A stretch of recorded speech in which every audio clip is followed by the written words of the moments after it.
The first game I ever played was Super Mario 64 DS when I was just 4 years old, and for the past nearly 20 years, I've been a huge fan of the 3D Mario series and played all of them multiple times. However, I went back recently and replayed each and every one to see how they actually hold up and if they're as good as I remember, and explain why or why not.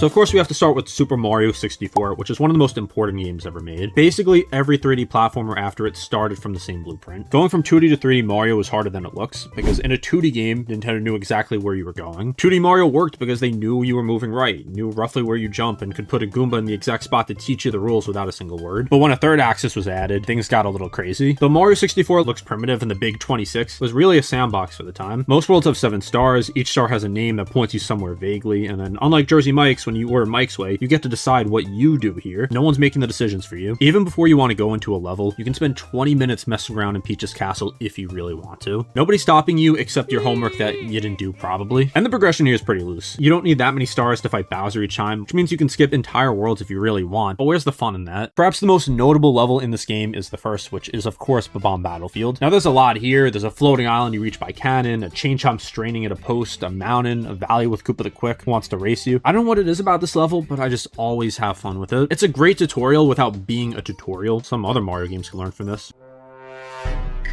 This level pretty much teaches you the basic platforming with the moving platform things and the big open field that allows you to mess around in. The wall kicks let you bounce off vertical surfaces and chain upward to ledges without obvious paths. The triple jump builds 3 hops into a high arc that can get you somewhere that seemed unreachable. The dive, thrown off at the peak at any jump, extends your distance or turns into something else. Hidden coins sit in alcoves above spots you have to work to reach. Star routes open up that nobody marked on anything, and when it all comes together, you're moving well through a level, chaining a long jump into a wall kick into a dive, covering ground faster than you were supposed to, and the game seemingly leaves coins in the exact right places, almost like they knew you were going to try to get there. There's a reason people still mod this game constantly and have more ROM hacks than Nintendo has given out cease and desist letters. While the movement is far from perfect today, like it's no Super Mario Odyssey, it feels a little clunky, the camera sometimes works against you, it actually feels surprisingly good to play today. Like I hadn't gone back to Super Mario 64 in a while, but playing it using the Nintendo 64 and the Nintendo Switch Pro controller, I really don't have many complaints about it. Again, it's far from perfect, and the camera will definitely mess with you sometimes, especially anytime you're flying, but the basic movement still feels really good. But that's just one part of the game. How about the other levels? I think Jolly Roger Bay is another great one, even though water levels sometimes get a bad rap. Your first objective sends you underwater to lure out Unagi, an eel living inside a sunken ship with a star on the end of his tail. You swim down, find him curled up inside, wait for him to come up and grab the star. But doing that changes the level. The next time you go there, the ship is now empty, so on a later visit you swim inside, hit a switch, drain the water, and a whole new section opens up at the top. The later stars only exist because of what you did in the earlier ones, and while it doesn't have any story implications or anything like that, I always found this to be a very charming concept. You also have Shifting Sandland that does something similar, where you can actually go inside the pyramid and the whole level changes. It goes from this big open desert to this dark underground looking maze with a boss in it. A lot of levels have this kind of hidden layer, and it's one of the things that's just always rewarding to find. Now some of these are full on new levels within another level, like being able to jump into a volcano and find something completely new. Some of them are smaller things, like in the penguin race where if you go into the wall following the coins, you get a shortcut to the end. While on my replay I already know where all these things are, there's no denying that on a first playthrough, it's just incredibly satisfying to find all of these. That's what I was talking about the Bowser fights, because they've always been kind of funny to me. There's 3 separate Bowser fights across the castle, each one slightly harder, all of them requiring you to grab his tail, spin him, and throw him into a bomb. Mario just picks up a giant reptile with a shell that clearly weighs a lot and just throws him across the arena. I feel like these fights also exist partly to show off what the analog stick can do. Swinging the joystick in circles to build up momentum was an impressive tech demo in 1996. It also makes it funnier that the DS remake had to figure out how to do this on a D-pad, even though you could just spin it on the touchscreen, but I'll get to that. They're not the most interesting boss fights in any Mario game, but they give you something to push towards between all the star hunting. And the third one is at least somewhat difficult, kind of, maybe. Alright, not really, but it's not as difficult as willing yourself to play Overwatch. Better than the boss fights though are the cap levels in this game, which are not levels that require you to use different power-ups. You find a switch somewhere, hit it, and it unlocks secret stages that only work if you have the wing cap or metal cap or vanish cap equipped. They feel nothing like the rest of the game, and some of them are harder than the main levels. The wing cap is probably my least favorite here just because of how it controls. It gives you flight and then builds a whole course around navigating the castle exterior from the air, which is pretty much the only time the game lets you see the whole thing from above. Worth finding even if some of the others are more annoying than good. The metal cap theme is a banger though. The castle is built the same way the levels are. You explore it and it gives things up slowly. It's not like a menu you click through to get to the levels. You never know where stars are hidden or what secret could be lurking around the corner, and you never know what wall or what window might actually be its own level. There was always something about jumping at the different paintings and random walls in the first playthrough to try and find a level, because there wasn't always an indication of what actually worked. One of my earliest gaming memories is me being confused on what to do in this game, and then just jumping into the Bomb Battlefield painting and realizing that's what I had to do.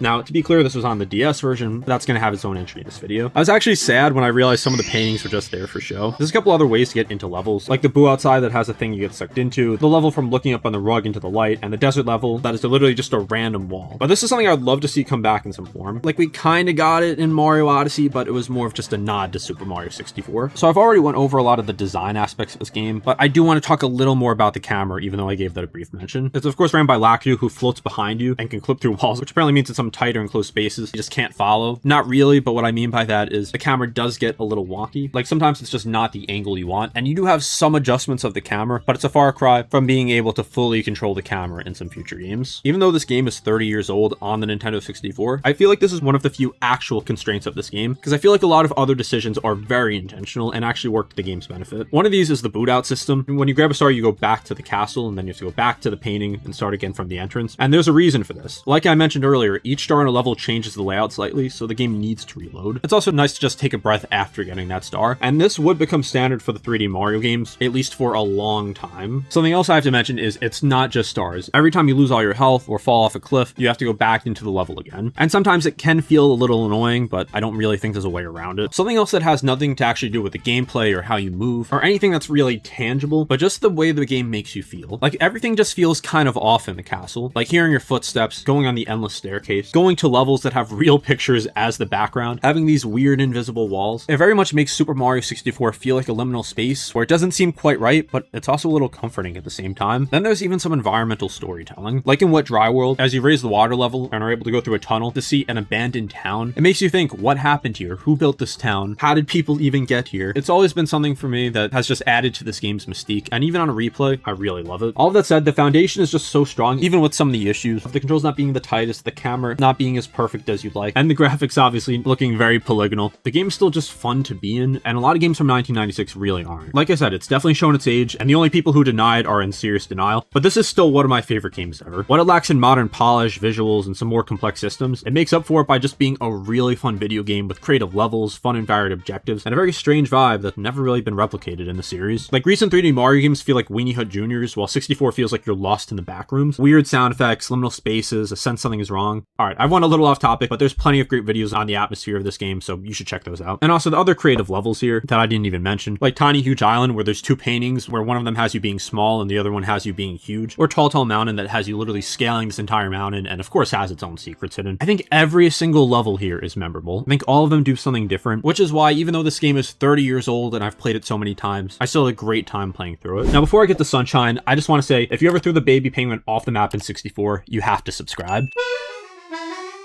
So, Sunshine. This is probably the hardest game on the list for me to talk about because I have no idea how Nintendo made something this good and this bad at the same time. Like, the highs here are some of the highest in the whole series, and some of the lows are super low, and somehow it's the same game. The setup here is that Mario shows up on Isle Delfino for a vacation, gets mistaken for some shadow version of himself that's been covering the whole island in graffiti, gets literally sentenced to community service, where there's a cutscene with voice acting, and he has to clean everything up with a water backpack called Flood. And somehow this is the most interesting and cohesive world in any game in the series. Isle Delfino feels like a real place. Like, most of the stages are physically part of this world, and you can even see a lot of them from Delfino Plaza. You can see Pinna Park's Ferris wheel from the beach, the mountains above Noki Bay from the harbor, the outline of Serena Beach from near the port. Nintendo built an actual connected location and then put a Mario game inside of it. And going back during this replay, I kept noticing things that I'd forgotten were there. I guess the geography just holds up better than I expected. When you boot it up after years away, it actually feels like going back somewhere. 64's levels are like pocket dimensions. Odyssey's kingdoms are disconnected because it's like a road trip, but this is an island. Shadow Mario helps too. He shows up in every world and you have to chase him down, and the chase is honestly more fun than most of the actual missions the game gives you. He scrambles up walls and across rooftops, and it's completely chaotic, but I just feel like it fits the game perfectly. Also, Shadow Mario, of course, turns out to be Bowser Jr. Sorry for spoiling it if you've avoided this game for the past 20-something years and didn't see the Super Mario Galaxy movie. Bowser had been telling him that Peach is his mother, which is obviously not true. I mean, I don't really know where he got this idea, but that's his entire motivation for this plan, and that's the plot of the game. Now, the story is just kind of there. They at least put more effort into it than 64, and you can't really take it seriously when you hear the voice acting acting or the actual plot, but I do like that it's there. The music is also incredible here. I didn't talk about it for 64 because I think every single game in this video, I could just go on and on about how great the music is. But what's different about Sunshine is that the music all follows the same sort of tropical vibe. While 64 has a lot of great tracks and it's very varied, Sunshine taking place in a tropical area is all going to go for that feel. No matter where you are, it keeps that in mind. And that's another big criticism of Sunshine, is that the other 3D Mario games, and really all the other Mario games in general, have very distinct locations. Like you'll have a winter level, you'll have a desert, you'll have whatever this is. But here, even though there's different locations, they all kind of have the same aesthetic. And for me, I actually don't mind that in this game. I know a lot of people do, but going back to it, it didn't bother me much at all. In fact, I think it added to what this game was trying to do. I don't think that's necessarily better than other games, but I also don't take issue with it. Yoshi's here too, by the way. You find eggs hidden in the world, you hatch them, and then he's yours until you take damage or fall in water. And Sunshine, fruit changes his color and the juice he spits. Orange juice creates platforms that stay still, pink ones rise, purple ones are sticky and let enemies walk in them. When Sunshine uses Yoshi's well, he's just this weird platforming making tool. The problem is he disappears the second he touches water, which on a tropical island is like every 5 seconds. But your main extended movement option is going to be Flood here. There's the hover nozzles, which if you try to not use, makes this game a lot harder to play. Without it, you commit to a jump and wherever you aimed is where you end up. And there are levels like this in the game. Like the secret challenge levels where you don't have Flood are the hardest levels in the game. But with Flood, you can correct midair, you could hold yourself up while you figure out your landing, you could extend a jump that was going to fall short, and that greatly expands your moveset that you had in Super Mario 64. Once that becomes instinct, you start doing things you weren't doing 10 minutes earlier. Like it very much blends into your moveset, if that makes sense. There's also the rocket nozzle, which fires you straight up to places you wouldn't be able to get up to otherwise. The turbo nozzle makes Mario fast enough that sprinting across the water of Delfino Plaza is a possibility. Like, I guess he just went through a phase where he wanted to be Sonic. And Rico Harbor is where all this comes together. It's a vertical industrial port with cranes and overhead beams and rope bridges, and I feel like that's when Mario Sunshine is at its best. There's no ground floor you default back to. It's just where platforming feels the best. There's also Serena Beach, which is a haunted hotel, and the rules are just different there. Invisible booths you can only find by watching for their shadows on the floor. Paintings that come alive. Pinna Park is one of my personal favorites. It's a whole theme park with different rides, like these ships that go up and down like real amusement park rides, a roller coaster, and other things. And it's just super fun to traverse, especially with Flood. Levels like this, where the game's testing its creativity and being a generally fun platformer, is where the game's at its best. But then there's the other half of the game. You fight Petey Piranha twice, and the second fight adds nothing to the first. There's a mission where you clean a giant eel's teeth. He opens his mouth, then you hover in front of him and spray water at his teeth. And these aren't bad, but there's like no way to fail. They just kind of feel like filler to me. Then the secret stages, which I mentioned before. You find a hidden entrance, Flood gets taken away, and you get dropped into this abstract cardboard looking void with no connection to the world you were just in. And you have to do precision platforming with none of the tools the game spent the time teaching you to use. Like, it doesn't feel like Super Mario 64 in these sections. It just feels like something is missing. And then separate from those, I actually do like them, even though I could see why someone wouldn't because of the platforming issues. There's a level where you have to fire Mario out of a cannon into a giant pachinko board, and the physics with the pegs are pretty much random. There's the Poison River lily pad section in Noki Bay, which rotates the camera to the most useless possible angle right when you need to see where you're going. There's the Gelato Beach watermelon mission where you push a watermelon down a hill and you escort it with the watermelon festival, and all these parts just slow the pacing to a halt. Like, it feels like every level has something good about it, but then it has something that brings it down at the same time. And also the progression in this game is just kind of weird on top of all that. To reach Corona Mountain, you don't just need a certain number of shines. You have to clear episode 7, the Shadow Mario Chase, and every main world. Also, the blue coins are a separate thing entirely, and I've been putting them off. There's 240 of them scattered across the island. 10 gives you a shrine from the shop, and most of them are hidden behind things that give you basically no indication they exist. Like, there's no map or hints, and you need them to 100% the game, and finding them without a guide is basically luck. Like, for example, in Super Mario Odyssey, where you have to find the purple coins, I feel like they're just hidden in much fairer spots. And that's kind of hard to quantify. You kind of just have to play it for yourself. And I've not played this game in like 6 years since I got the Super Mario All-Stars collection, and I still didn't remember where most of them were, and I pretty much just ignored them unless I actively saw them. The game also just doesn't feel as polished as the other games in the series. Like, it feels kind of buggy at times. It feels a little jankier, and I think that's part of the reason why this game is so divisive. Everything I mentioned just builds up to kind of bring it down, but for me, I still really love this game. In fact, I'd probably say it's a borderline top 10 mainline Mario game, because when this game is working well, it works really well, but I don't think it's as rewarding as Super Mario 64. I don't think the secrets here are as satisfying to find, and I even like the simplicity of Super Mario 64 points over Super Mario Sunshine, sometimes trying to do a little too much, like with the pachinko machine and the lily pad ride. I wouldn't say this game gets unfairly hated, but I do understand the criticisms. But if you ask me, I'd say this is still a fantastic game.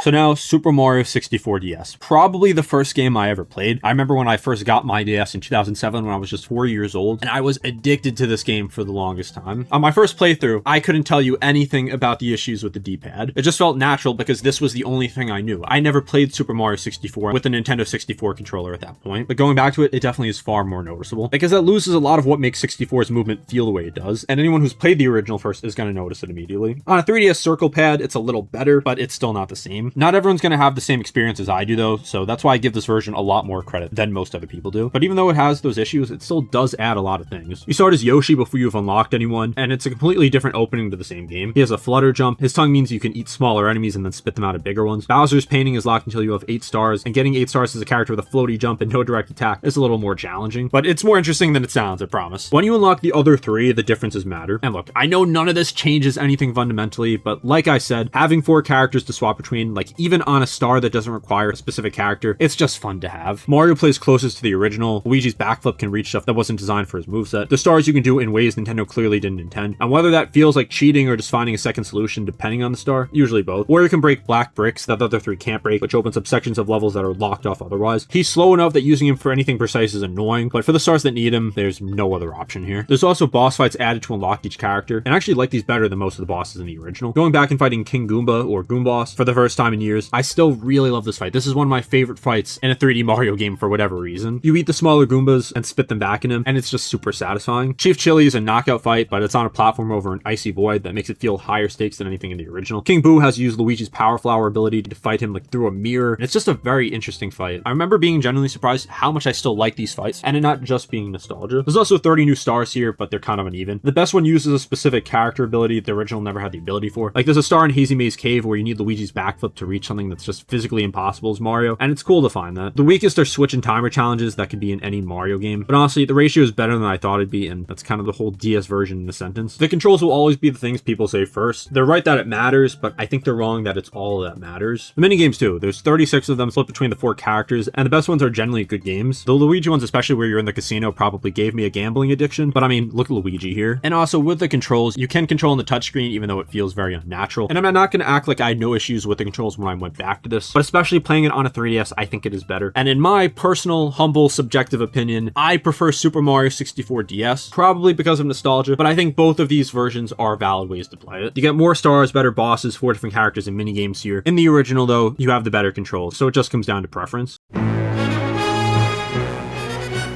I was just 5 years old when I got a Wii, and I got Galaxy with it. I didn't understand what I was doing for the first hour. I figured out that pointing the Wii remote at screen collected star bits before I basically understood anything else about how the game worked. And I remember going to Good Eye Galaxy for the first time, running around one of the smaller planetoids, and the camera pulling back far enough that I could see myself on the underside of this floating rock with open space everywhere. Like I had played Super Mario 64 DS, but this was something completely different. And of course, it's because of the gravity. Whatever you're standing on is down, run off the edge of a small planetoid, and instead of falling off into nothing, you fall towards the next object. The surface under your feet is always flat. The game just uses the gravity mechanic, which is still one of my favorite mechanics in any video game ever made. And also, this isn't even like all the levels. Like take Honey Hive Galaxy, where most of it plays like a traditional Mario level. Not like there's planetoid, it's just a flat ground. But then you have levels where you go planetoid to planetoid, and it really makes the levels feel different. Pretty much every level after this just finds more things to do with the same ideas. Like you have Battle Rock Galaxy, running the full circumference of a cylindrical structure, where you get cannons fired at you. Later galaxies flip gravity mid sections, or put you on platforms where the pull is coming from the wrong direction. But by the time these sections start to show up, you've been playing long enough that it just works. A lot of what makes Galaxy feel like its own thing, honestly, is just the Wii remote. Pointing at the screen to collect star bits is something that I've seen be a little controversial, but it's one of my favorite parts of this game. It's just satisfying that even when you're just walking forward when there's nothing going on, you still have to pay attention and point the Wii remote at the screen to get the star bits. The pull stars work the same way, where you grab glowing stars floating in space with a cursor, and the game slings you between them in sequence. Shaking the controller makes Mario spin, which has quite a few purposes. One of them is extending a jump, one is attacking enemies, one is trying to break free of those Goomba things that climb all over you, and you could also use this for switches and stuff like that. In my personal opinion, the Wii remote and nunchuck works great here, and I even prefer it over the Switch version. Now, thinking of how I first played this game as a kid, I might forget some annoying moments in this game, but playing now as an adult who played it on the Wii and the Switch version to see the differences, in neither version I had any issues with the controls. I never felt like it was the game's fault that I lost. In Sunshine 64, there were points where I felt like the game took control from me, and that never happened here. So I think the difficulty here, which is not that difficult of a game, is at its best when you're doing the Daredevil comets, when you only have a limited amount of time, where you can't even survive one hit when you usually have 3 health wedges. These are some of my favorite levels in the game, because it takes what's a pretty non-demanding experience and actually makes it difficult. Then there's also the garbage mission in Dreadnought Galaxy, where you have to clear trash with bombs under a time limit, and I literally couldn't do this for the longest amount of time. Like, even now I have trouble with it. This is the hardest level in any Mario game ever, at least for me. Besides all this, I just like how the levels all fit together. Like, they all have their unique themes, and you have time to breathe. Now, I'll get to Galaxy 2 soon, and I love that game, but I feel like the levels are just bigger and more bombastic, and while Galaxy has some of those levels, I feel like it sometimes just has a slower pace level, like something to let you breathe a little bit. And there's just a very quiet vibe that this game has. I think the game's vibe is at its best though when you're at the Comet Observatory. It starts off dim with most of the interiors closed, but then it starts to open up, the music gets livelier as you get more grand stars, and Lumas here are some of my favorite NPCs, and there's a reason people are paying so much money for popcorn buckets of them. It's just small little things like that in the game. And this game actually has a real story, like an actual emotional story that's not played for jokes or doesn't seem to be an afterthought. Now, it's not in your face, it's almost completely optional. You just go into the library and just hear Rosalina tell her story, and you learn a little more about her and about the Lumas. And then the ending here is the most emotional in any mainline Mario game. The Lumas sacrifice themselves and actually feel sad. It feels like there's a greater story going on beyond what you're seeing, but I'm getting ahead of myself with that. There's just so few weak points in this game. The bosses here are the most creative we've seen up until this point in the series. You have Donna Piranha, King Caliente, who follow the same basic formula where you have to hit them 3 different times, but I love their designs and I love how they each have something different about them. Like, they don't feel formulaic. Then there's Boulder Geist, which is one of the hardest ones in the series. The final fight is one of the best final bosses in the series, and it even has this grand music that makes it just feel much more dramatic. The way you move looks limited compared to 64. You don't have a dive, the long jump is less central, and can even have you sort of wrap around little planetoids, but it's really the spin move that's doing most of the work. The levels are built around exactly what you have, and honestly, it feels great. Also, I'm just gonna say it, out of all the video games I've ever played, Galaxy has my favorite soundtrack. Not to say it's objectively the best soundtrack ever, because there is no objective best soundtrack, but just in my opinion, this is my favorite music in a video game. I did play Hollow Knight last year though, and that was really good as well, but I still prefer Galaxy. So in all transparency, Super Mario Galaxy is my favorite game of all time. It's a game I've replayed countless times, and there wasn't too much on this replay that was really surprising to me. I loved it when I first played it, I still love it now. I love the Comet Observatory. I think it's one of the best hub worlds I've ever seen in a video game. I love the music, I love the story, I love most of the different galaxies. I guess you could say one of the biggest flaws is a ball rolling galaxy, which I still don't think is that bad, but just feels very cohesive. It feels like you're actually in an adventure across the cosmos. And even though it's a lot more linear than something like Sunshine or 64, I think it works perfectly for what it's going for. And this game I cannot recommend enough if you haven't played it.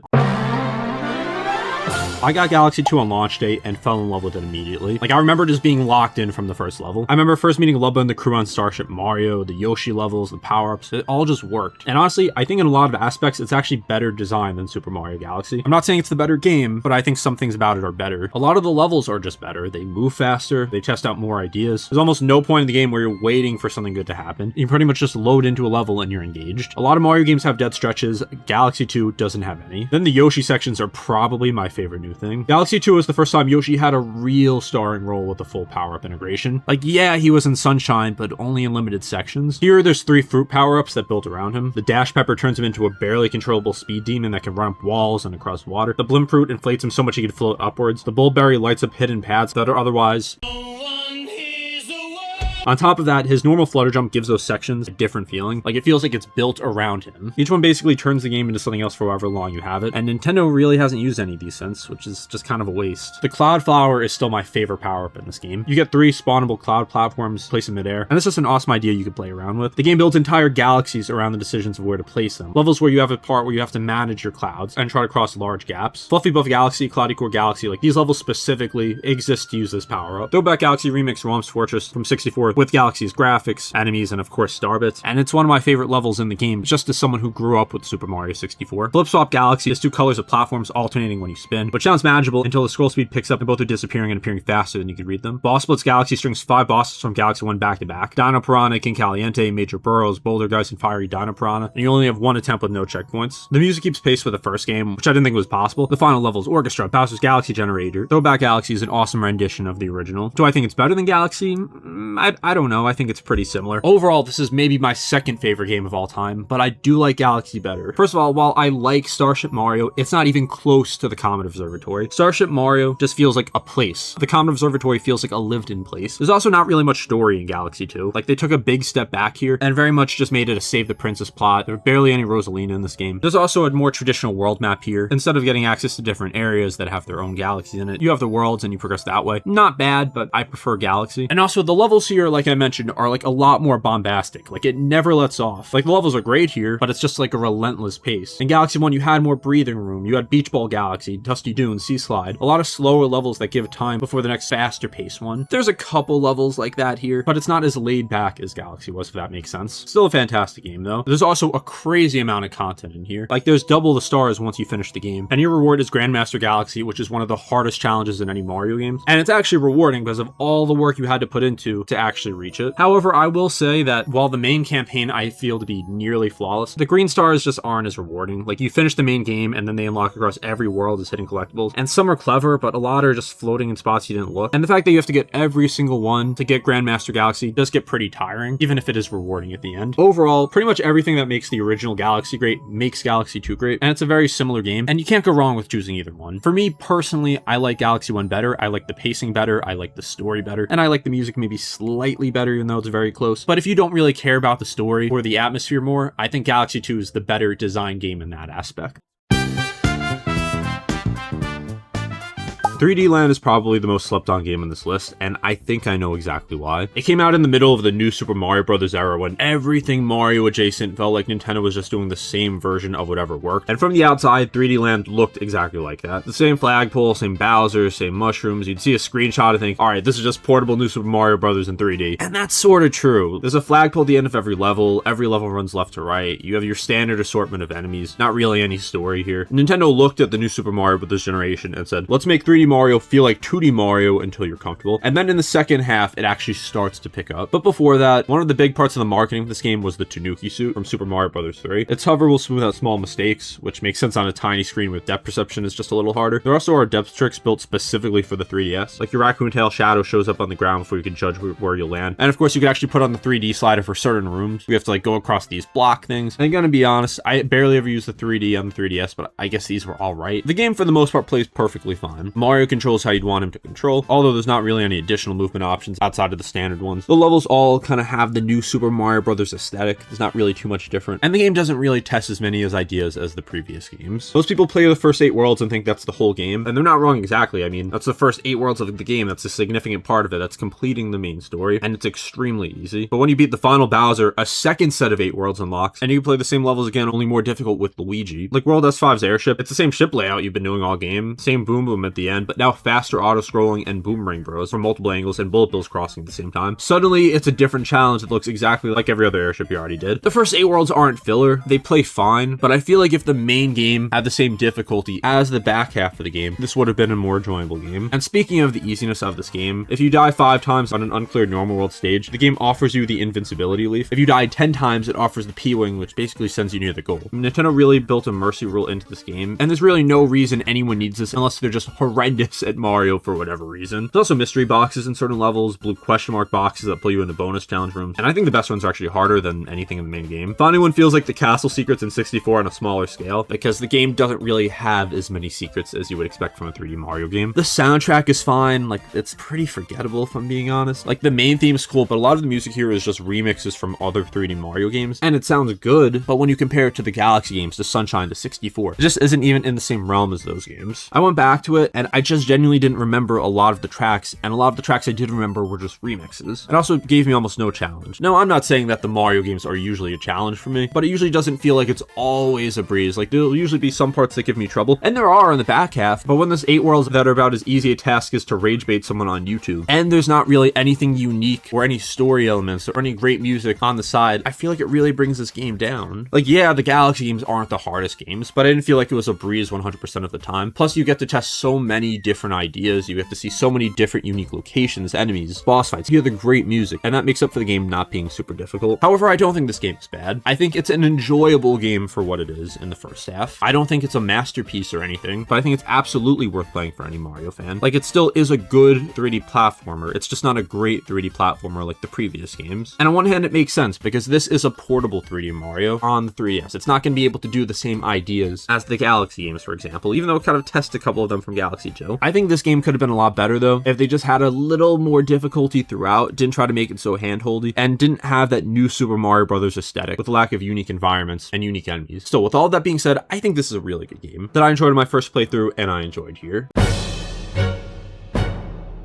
So we have 3D Land, now we have 3D World, and this is a game that on my replay, I actually loved more than when I first played it. And when I talk about my replay, I mean my first replay of this a long time ago. So when I first played it, I liked the game. It wasn't much better than 3D Land for me though. Like, it has similar mechanics, you have some cool power-ups, but again, it just felt like Nintendo was being careful. But then I replayed it again with my brother, and I really paid attention to what this game was trying to do, and I really like this game a lot better. So again, it has the same basic structure as 3D Land with linear levels, clear objectives, but I feel like there's a lot more ambition behind every stage. Like 3D Land kind of of introduces an idea that's kind of basic and moves on. But I feel like 3D World can introduce an idea, and it more so builds the level around it, maybe even a couple levels around it. Cakewalk Flip is platforms that change color when you jump, but also adds enemies you have to jump to dodge, so now every jump feels more difficult. Shadowplay Alley makes everything silhouette so the foreground and background looks like the same depth, and hides collectibles in the gap between them. You can only find them by treating a 3D level like a 2D one. The Great Goal Pole starts you at what looks like the finish flag, and then the flag just runs away from you the whole level. Then there's also Fuzzy Time Mine, and do not look up what number world and level this is. But anyway, it has you climbing up as these fuzzies are just trying to attack you. And overall, it just tests so many different ideas in the game, and a lot of them work out really well. And then the music here, this is my third favorite soundtrack in the mainline Mario game. Like, I like this soundtrack better than Mario 64. I love the big band feel of it, and as a sax player, there's a lot to work with here. And there's just so many bangers here. My personal favorite is the Histocrat Battle, but you have World 8 Bowser, which is another fan favorite. Double Cherry Pass is great. Super Bell Hill. Like, it is truly phenomenal. Now, as for the locations themselves, I don't think it's the most unique in the series. Like, you're still gonna have a lot of your grasslands, your deserts, your frozen tundras, but you have something like World 8, where it tests like the whole Bowser's Carnival idea. And overall, there's just a lot more personality into each area than something like 3D Land. Also, you can play as 5 different characters here, and all play differently. Toad is the fastest, but his jump is terrible, and anything vertical becomes a problem. Peach floats, which sounds useful until you're in a horizontal level and does basically nothing. Luigi jumps highest, but controls loosely enough that you're gonna overshoot a lot of platforms. Then you have Rosalina, who you get at the end, and she has a spin attack that makes her really powerful in multiplayer. And then Mario's just Mario. I also do want to clarify that I play this on the Switch, so the controls actually are better. Like, one of my complaints in the original was that the movement felt a little bit stiff, like it kind of felt slow, and something felt a little bit off, even though it wasn't too noticeable. But when you play the Switch version, it's greatly improved. So how about the power-ups here? I briefly mentioned it, but again, unlike 3D Land, which really didn't test that much new, 3D World absolutely does. There's the Double Cherry, which has you cloning Mario, and you use this for buttons or just to stomp on multiple enemies at the same time. It's just a really fun novelty. You have the Cat power-up, which is the face of this game, where you use it to claw at enemies or climb up hills. And while I don't think there's the new variety of something like Galaxy 2, I do really like the couple new power-ups they added here. Something else that came completely out of left field with this game was the Captain Toad levels. So he can't jump, and he walks around a small enclosed puzzle space, try and figure out a path to do different objectives. And these are generally some of the best parts of the game, and it even spawned its own standalone game, and I would love if we got a sequel to this. I know we got like the 3DS version and the Switch version, but those are just ports. It's just a really nice change of pace, because you go from the standard Mario levels to just something completely different. And then the multiplayer here, another thing I gave a brief mention to. So in this replay, I didn't play multiplayer, but when I have played multiplayer, it's incredibly fun because these worlds are built around multiplayer. Like, you have a big space to walk around in. There's also a little bit of competition here. Like, whoever has the highest score at the end of the level gets the crown, and you can make this really competitive depending on who you're playing with. In my experience, that's the best way to experience this game, especially if you have 3 other people and can play 4-person multiplayer, which gets pretty chaotic. I'm glad I gave Super Mario 3D World another chance after my first playthrough, because while it does have a lot of new Super Mario Brothers stuff, I feel like it goes well beyond that. Like, this game tests out a lot of new ideas. It's clearly not trying to just be a recreation of new Super Mario Brothers like Super Mario 3D Land. Like, there's a lot to work with here. From the multiplayer, the music, the new ideas to test. This is a really fantastic game, and I think it's incredibly underrated. That being said, I would say it's on the weaker side of 3D Mario games for me, because it still does play like a standard 3D platformer at a lot of times, and there are less unique locations than a lot of the other games. But anyway, it's a high bar that it's up against.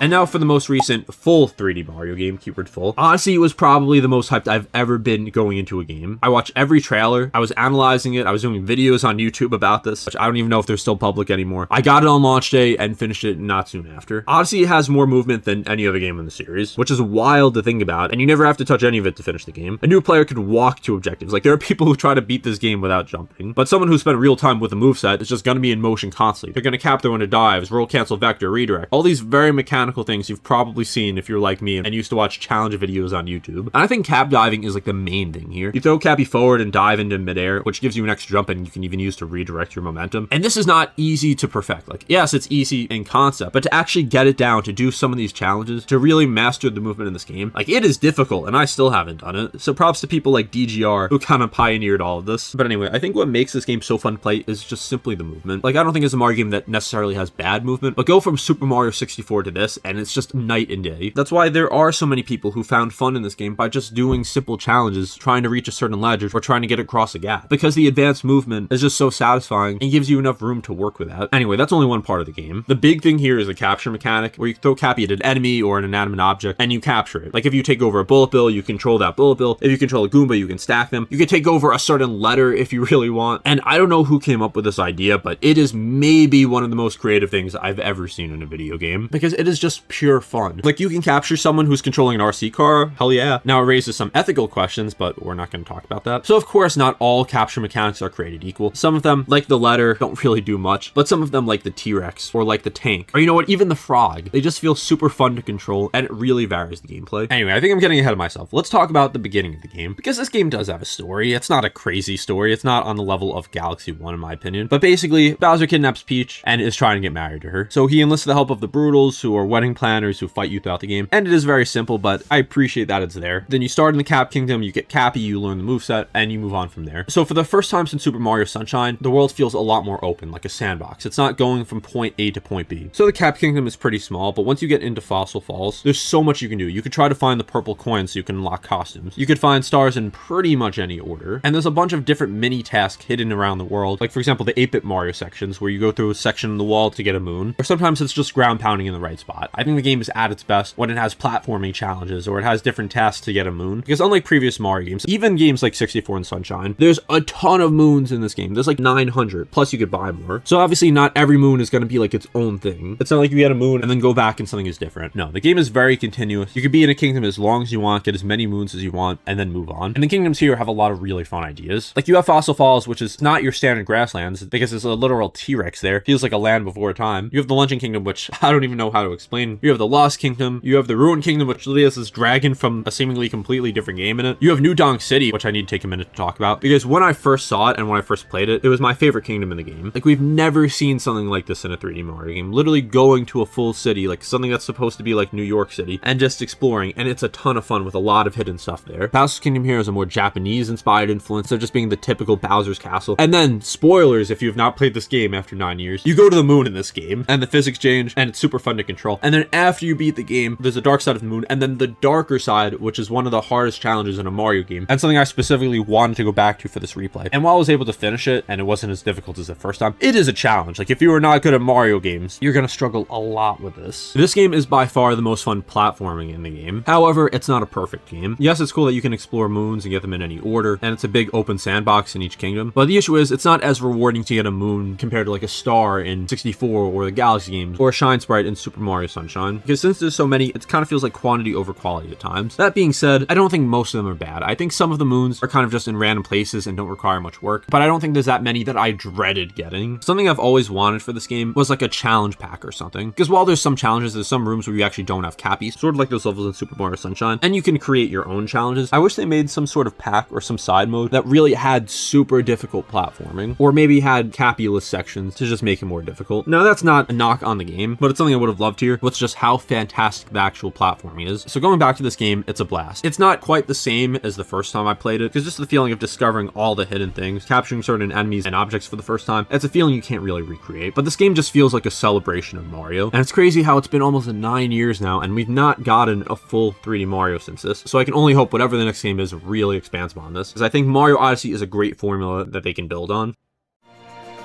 And finally, we have Bowser's Fury, which is not a full 3D Mario game, but it is a 3D Mario game. It's actually a pretty relaxing game for most of it, which sounds wrong given there's a giant angry Bowser periodically trying to destroy everything. But the core loop of exploring islands and finding cat shines is just kind of chill, which I wasn't expecting. And then Fury Bowser shows up and it's not chill anymore. Anyway, Bowser's Fury feels like a prototype for something Nintendo hasn't fully committed to yet, which is a weird thing to say about a bonus mode inside a port, but here we are. It has one fully connected world called Lake Lapcat, no loading screens between areas, there's no hub, there's nothing between you and the next thing. You grab a cat shine on one island, spot something across the water, swim towards it, and the world just keeps going. Every 3D Mario before this had something between you and the next thing, whether it's booting you out of the level, hub worlds, map screens, loading screens between kingdoms. Bowser's Fury removes all of it, and for the first time in the series, you're just somewhere instead of clicking through menus to get somewhere. And Fury Bowser is another new idea here. The sky darkens while you're in the middle of something. You can see him stirring in the center of the lake, and then the water turns black, starts raining, and he starts trying to attack you. Like the platforming you were doing 30 seconds ago is now happening while something enormous is covering everything in fire. The first time it happens, it's startling even if you knew it was coming, but then after that, it's kind of like, okay, when will this be over? Like, you know when it's coming because you can see the warning signs, but sometimes you just have to survive long enough. Other times you'll be able to fight back when you have the giant cat bell, and that kind of keeps you from ever fully relaxing. It stops just being a spectacle because of what it does to the actual platforming. Anyway, enough about Fury Bowser for now. So there's different areas here, but a lot of them are blocked off at the beginning. Like there's this symbiote looking stuff pretty much across the whole map, and you have to get a certain amount of cat shines in one area before you move on, and that keeps it from being truly open world. Like you can get any shine in any order, and I actually like this. I like the concept that you really need to explore and do most of what each area within this world has before you can move on. However, it kind of has the same issue as Super Mario Odyssey, where most of the catch shines just really aren't that rewarding to get. And here, so I think it's even less rewarding because there's not as much variation as something like Odyssey, which makes sense considering the scale of this game. There's also co-op here, where player 2 controls Bowser Jr. and helps collect catch shines and attack enemies. I didn't play it co-op though, but I appreciate that it's there. So there's not as much to say about this game, and you can tell it was very much just meant to be the side mode. And when people say, well, this is a full 3D Mario game, so it's only been a few years since the last 3D Mario game, I don't agree with that. This game is very short. You could beat it in 2 to 3 hours, and it feels kind of more like a test, like a very fun test, but it's very much not a full 3D Mario game. I think if you judge it compared to the other 3D Mario games, it's probably on the weaker side, but if you just look at it at its own thing, at the ideas that it's testing, at some of the platforming challenges, I think it's a fun game. I think there's a lot of fun platforming sections, but as for the movement itself, it feels like Super Mario 3D World, which is to be expected. Like, you don't have a lot of the moves you'd expect in a 3D Mario game, so it's not super in-depth or anything. Overall though, solid game, and definitely worth playing if you haven't yet, if you have Super Mario 3D World on the Switch. So are the 3D Mario games really that good? Yes. So a lot of these games I have a lot of nostalgia for. I played them when I was super young, some of the first games I ever played, some of my favorite games of all time. But even going back now as an adult, there's not one game here I had a bad time with. Sure, Super Mario 3D Land is probably the weakest here for me, like especially going back to it now. It was a fun game, but it didn't really stand out to me that much. But going back to games, especially like 64, the Galaxy games, Odyssey, I feel like there's just so much there that I didn't remember from my first playthrough, so it felt like there were still some surprises. There's just something comforting about going back to these games. Also, these games are not that long. Like, there's not one Mario game that you can't beat in under like 10 hours or so, and even that's being generous. Now, you can take your time and it'll take longer, but it was actually really fun to go back and play through some of these games because none of them dragged on. I actually replayed Zelda games in another video, and while I enjoyed them all, it definitely started to wear down as some of these games just took so long. So I think these were more enjoyable to play back to back to back to back. So as you could probably tell, I'm a huge Mario fan. I have a lot of other videos on the channel you should check out. I'm going to be replaying more series, including some Mario games, as well as other Nintendo franchises. So subscribe if that's something you'd be into. Anyway, come join my Discord, and I'll see you next time.